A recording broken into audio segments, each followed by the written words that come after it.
गुजरात के अहमदाबाद में एक भयावह विमान हादसा हुआ है, जहां एयर इंडिया का बोइंग 787-8 ड्रीमलाइनर फ्लाइट AI-171 टेकोनफ के कुछ ही सेकंड बाद मेघानी नगर इलाके में दुर्घटनाग्रस्त हो गया।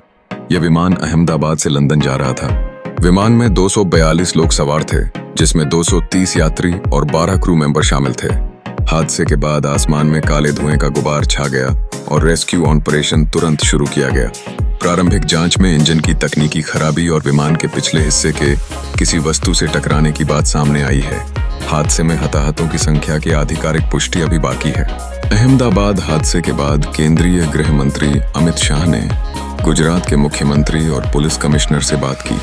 NDRF और फायर ब्रिगेड की टीमें राहत बचाव कार्य में जुटी हैं। सूत्रों के मुताबिक पूर्व मुख्यमंत्री विजय रूपाणी के विमान में होने की आशंका है, हालांकि इसकी पुष्टि नहीं हुई। हादसे की जांच शुरू हो चुकी है। अहमदाबाद हादसे ने एक बार फिर भारत में विमानन सुरक्षा पर सवाल उठाए हैं।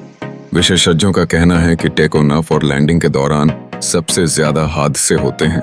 एविएशन सेफ्टी के आंकड़ों के अनुसार 2023 में दुनिया भर में 109 विमान हादसे हुए, जिनमें से 47 टेकोनफ के दौरान थे। भारत में विमानन का इतिहास लंबा है, लेकिन इसके साथ कुछ दुखद हादसे भी जुड़े हैं।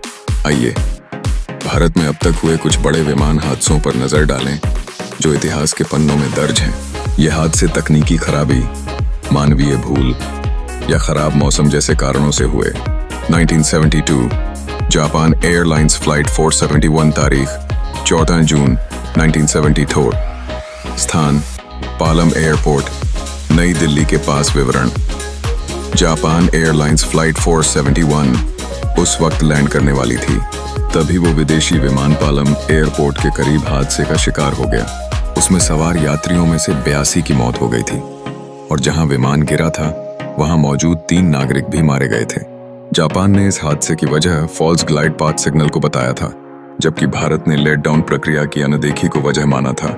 1973 इंडियन एयरलाइंस फ्लाइट 440 तारीख 31 मई 1973। स्थान पालम एयरपोर्ट, नई दिल्ली। विवरण: इंडियन एयरलाइंस फ्लाइट 440 की वो फ्लाइट उस वक्त पालम एयरपोर्ट पर लैंड कर रही थी, लेकिन अचानक लैंडिंग के समय पायलट की एक छोटी सी गलती बड़े हादसे में तब्दील हो गई और पालम एयरपोर्ट पर ही विमान क्रैश हो गया। विमान में सवार 65 में से 48 यात्रियों की मौत हो गई थी।